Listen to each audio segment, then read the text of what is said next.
Mereks Market takes the shopkeeper in all your favorite RPGs and lets you experience just how difficult their job can be. From crafting items, stocking shelves, and haggling over the price, this game provides an adventure far deeper than your average cooking game.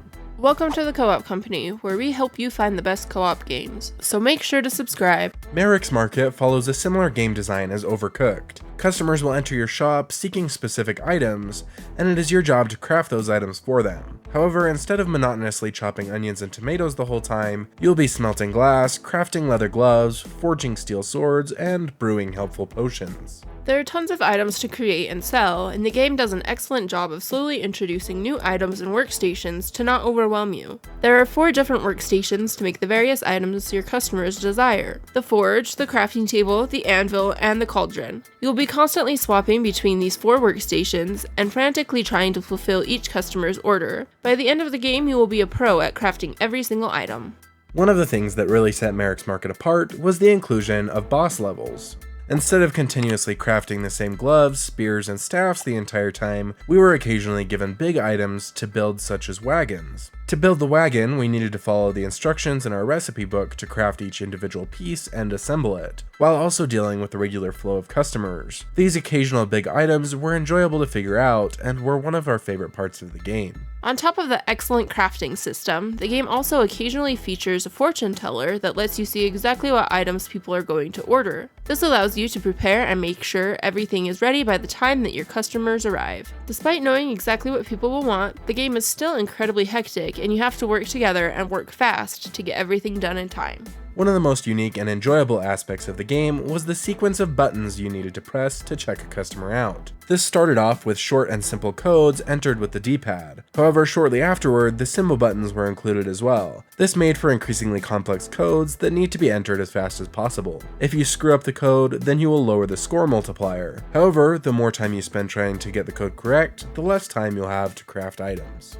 A game like this one would not be complete without various storefronts to work at, and continually changing environments. The design is not drastically different in every level, but instead lets you experience new twists to that environment before moving to a new storefront. These twists include rat infestations that will degrade your score if they are not taken care of, checkout shelves for the customers to find the items they are looking for, and various obstacles from a spinning carousel with your crafting necessities to rolling logs that make traversing the map more difficult.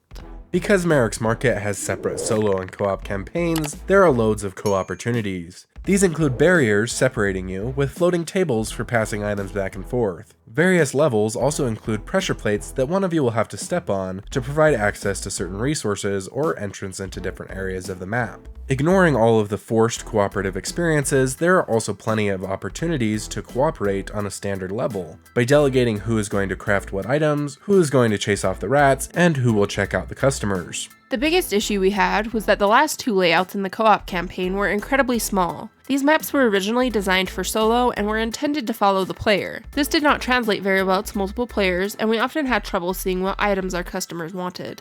With 40 levels in the co-op campaign and 50 in the solo campaign, there are hours of gameplay. However, both the campaigns are fairly similar. They both use the same maps and progress at roughly the same rate. The biggest difference is the solo campaign has a full cast of quippy voice-acted characters, and it follows the story of Marek as he bonds with his customers and struggles to keep his store running while the new shop next door attempts to run him out of business. In place of this story in the co-op mode, we have short newsletters at the beginning of each level that give a small hint of what is different. When we first saw Merrick's Market, we almost passed it by because it looked like a single-player game with some co-op thrown in to spice it up. However, both the solo and co-op campaigns were incredibly enjoyable and were designed well to accommodate their specific player base. Merrick's Market is one of the best games of its type that we have played. The large variety of items to craft and the different workstations was engaging and fun to memorize. The addition of bigger craftable items was an absolute blast and incredibly unique. The music and visuals were both fantastic and added to an overall feeling of couch co-op fun.